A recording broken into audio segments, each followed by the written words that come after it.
A girl in a wheelchair. A mother who never left her side. A murder that shocked the world. What if everything you thought you knew was a lie? Doctors were fooled. Celebrities offered help. The community saw a miracle. But behind closed doors, there was control. There was fear. There was a secret. And then there was blood. This isn't fiction. This is real. This is the story of Dee Dee and Gypsy Rose Blanchard. Welcome to Crime Zone 7, where truth is often stranger than fiction. Tonight, we unravel one of the most disturbing cases of manipulation, madness, and murder ever documented. Claudine Dee Dee Blanchard was a doting mother, or so it seemed. To neighbors, friends, and even celebrities, she was a hero, a single mom caring for her terminally ill daughter, Gypsy Rose, who was confined to a wheelchair and suffering from leukemia, muscular dystrophy, epilepsy, and more. They were a team, inseparable. Their story captured hearts and brought in donations, free trips from charities, and even a house built by Habitat for Humanity in Springfield, Missouri. I remember my mom had gave me this little glass house, and she said, one day this will be real. And now it finally is. But underneath the smiles, the Disney costumes, and the pink painted walls hid a dark secret. A secret that only Dee Dee and her daughter Gypsy knew.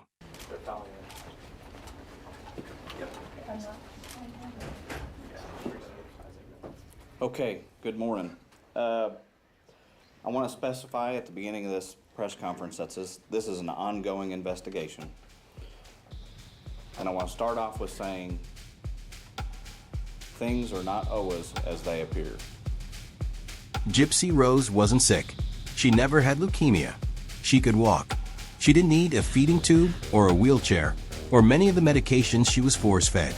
This isn't your ordinary medicine cabinet. It's Dee Dee's personal pharmacy, a large linen closet fully stocked. She had even written on several of the bottles of Gypsy's medication as if she was writing it for a child.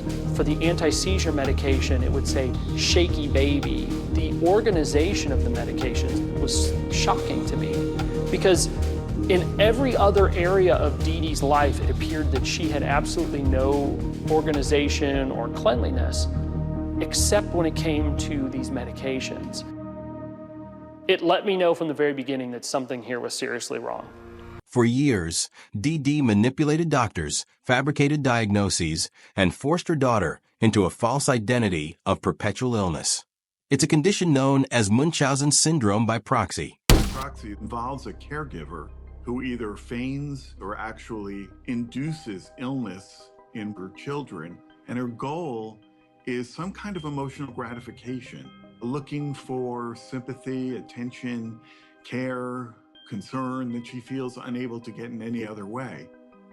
It is a form of child abuse, first and foremost.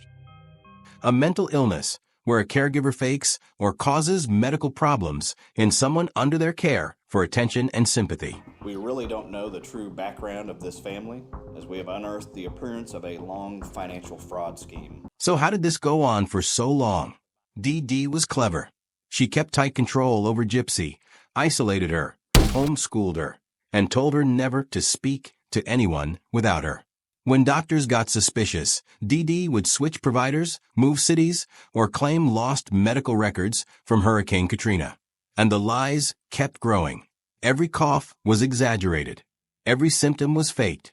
Gypsy Rose grew up believing she was terminally ill, never questioning it, until she got older. What illnesses did your mom say that you had? Asthma, epilepsy, hearing impaired, vision impaired, fed with a feeding tube, paralyzed from the waist down, slow, so retardation, and among other things, I just can't remember them. Gypsy secretly got access to the internet, and it changed everything. She discovered the truth about her health, her life, and the world her mother had kept from her. She created a secret online profile, and in 2012, she met Nicholas Gojohn, a man with his own troubled history. They began a secret relationship, one that would spiral into obsession, manipulation, and murder. Springfield, Missouri, June 14, 2015. A quiet suburban street. A pink house that looked like a fairy tale. But behind that candy-colored exterior, something was wrong. It began with a Facebook post. On the shared account of Dee Dee and her daughter Gypsy Rose Blanchard, a chilling status appeared. That bitch is dead. That bitch is dead. And to go even further and describe a scenario where she was raped is just perverse. Friends and followers were confused. At first, they thought it was a hack, a sick joke. But then, in the comment section, something even darker appeared. I slashed that fat pig and raped her sweet innocent daughter. Her scream was so loud LOL. The internet went into a frenzy. Friends began calling. Neighbors rushed to the house. But no one answered. The Blanchards never went silent, not like this. Finally, a neighbor, Kim Blanchard, called 911. 911, what's your emergency? I think something's happened to my neighbors. There's a Facebook post. It said someone was murdered. Police arrived at the pastel pink home around 10 p.m. that night. The front door was locked. The windows were shut. No signs of a break-in, no movement inside. But Gypsy's wheelchair? It was still in the house. That was the first red flag. Officers obtained a search warrant and entered the home. The air was heavy. The house eerily quiet. In the master bedroom, lying face down in her bed, under a blanket, was the body of Claudine Dee Dee Blanchard. She had been dead for several days, stabbed 17 times in the back. There were no signs of forced entry, no valuables stolen. But Gypsy, who was supposedly severely disabled, was gone. Had she been kidnapped? Was she murdered too? That was the fear. The Springfield Police Department launched an immediate investigation. They reached out to the FBI for help. They examined Dee Dee's medical records, which were suspiciously extensive. Basically, each one of these paper clips is some medical record where Dee Dee essentially lied to the doctor about something. But then, something unexpected happened. Investigators traced the Facebook post. It led them to an IP address in Wisconsin. Not only was the IP connected to the disturbing Facebook message, it was also connected to Gypsy Rose Blanchard. 2 days after discovering Dee Dee's body, law enforcement raided a small home in Big Bend, Wisconsin. Inside, they found Gypsy Rose alive, walking, talking, standing on her own 2 feet. Next to her, a man named Nicholas Gojan, her online boyfriend. Police brought the couple in for questioning.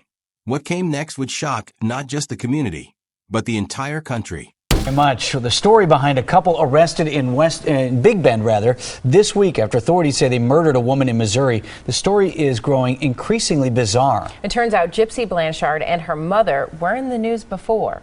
Gypsy wasn't disabled. She never had leukemia. She wasn't mentally handicapped. Everything had been a lie. For years, her mother, Dee Dee, had convinced doctors, neighbors, even Gypsy herself, that she was sick. It was medical abuse in the extreme. Dozens of unnecessary surgeries, medications, a feeding tube she didn't need. According to Gypsy, her life was a prison. Her mother physically and psychologically controlled her every move, kept her locked in the house, shaved her head, fabricated illnesses, threatened her. And eventually, Gypsy saw no way out except through murder. She told Nicholas her mother was the enemy, that she needed to die. And Nicholas, troubled, easily manipulated, and obsessed with Gypsy, agreed to kill her. He traveled to Missouri. Gypsy hid in the bathroom. He stabbed Dee Dee while she slept. Then they ran, until the internet betrayed them. Nicholas and Gypsy were arrested and charged. It is an unusual case. What we thought initially may be a victim turns out to be a suspect. And in the middle of this story that is twisted, we think we know who Gypsy is, but once this trial starts, we'll be able to see her life unfold and find out exactly what she was all about. The murder was brutal. The lies were endless. And the courtroom? It was unlike any other. This is the trial that followed one of the most disturbing crimes in recent American history. The killing of Claudine Dee Dee Blanchard by her daughter, Gypsy Rose, and her online boyfriend, Nicholas Gojon. By the time Gypsy was arrested, the nation was already captivated, not just by the murder, but by the truth that unraveled with it. Gypsy, the supposedly disabled child, wasn't sick at all. Her mother had spent years fabricating illnesses, lying to doctors, and forcing her into a false identity. The world was stunned. And the question in court wasn't whether Dee Dee had been killed. It was Gypsy a victim or a killer? I don't know why these procedures were done or how her mother was able to convince the doctors. Mind-boggling is the only way I can put her ability to manipulate people. In July 2015, just weeks after her arrest, Gypsy Rose Blanchard was charged with first-degree murder, a capital offense. She faced life in prison, even the death penalty. But prosecutors saw something different. Gypsy wasn't a cold-blooded killer. She was a victim of long-term abuse, trauma, and manipulation. And so, in July 2016, she took a plea deal. On the count of second-degree murder, Gypsy Rose Blanchard is hereby sentenced to 10 years in the custody of the Missouri Department of Corrections. No trial, no jury, just a quiet, tragic end to a story too bizarre to believe. The court finds that there is a factual basis for a plea of guilty. The court accepts defendant's plea of guilty and finds defendant guilty thereof beyond a reasonable doubt. She's to be sentenced to 10 years in the Missouri Department of Corrections. She'll have to do 85% of her sentence before she's eligible for parole. Let's go off the record.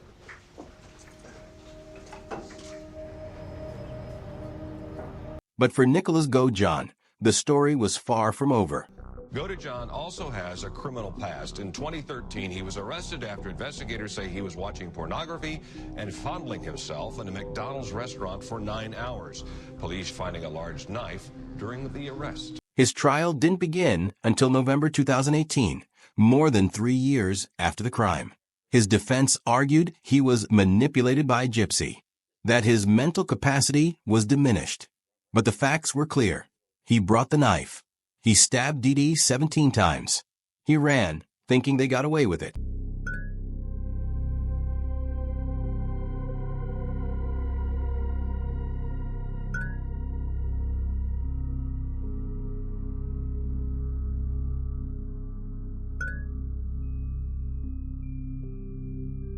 In February 2019, Gojon was sentenced to life in prison without the possibility of parole, plus an additional 25 years for armed criminal action. He would never walk free again.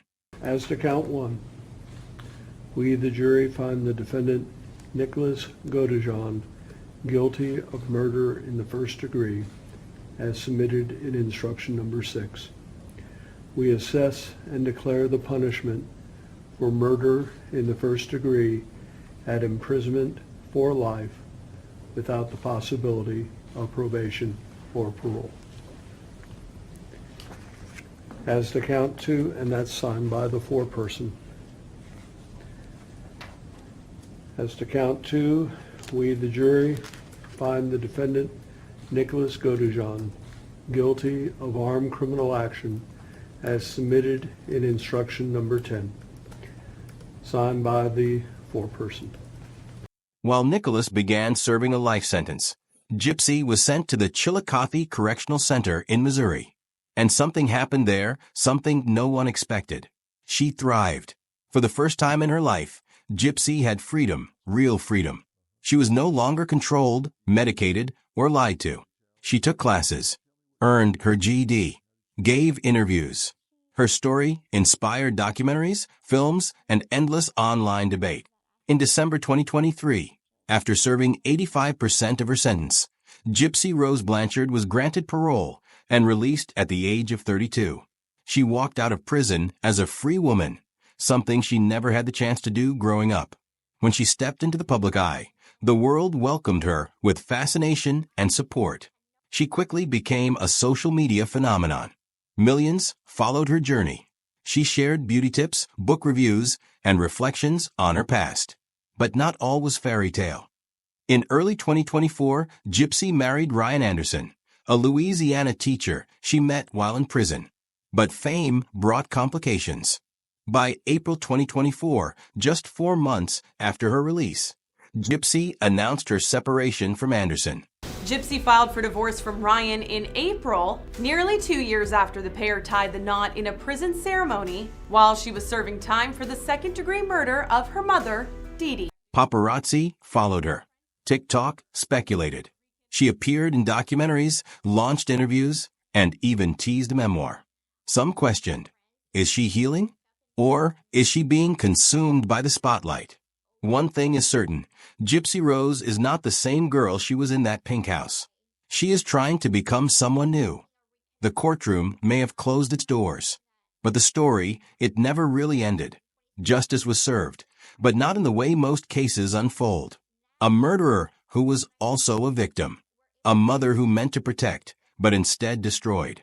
And a child who never got to grow up until prison became her only chance to do so. This is not just a crime story. It's a story about survival, trauma, and identity. And it reminds us that sometimes the truth is more twisted than the crime itself. Thank you for joining me on this episode of Crime Zone 7. If you found this story compelling, don't forget to like, subscribe, and share. I'll be back next week with another story that chills the spine and provokes the soul. Until then, stay curious, stay safe.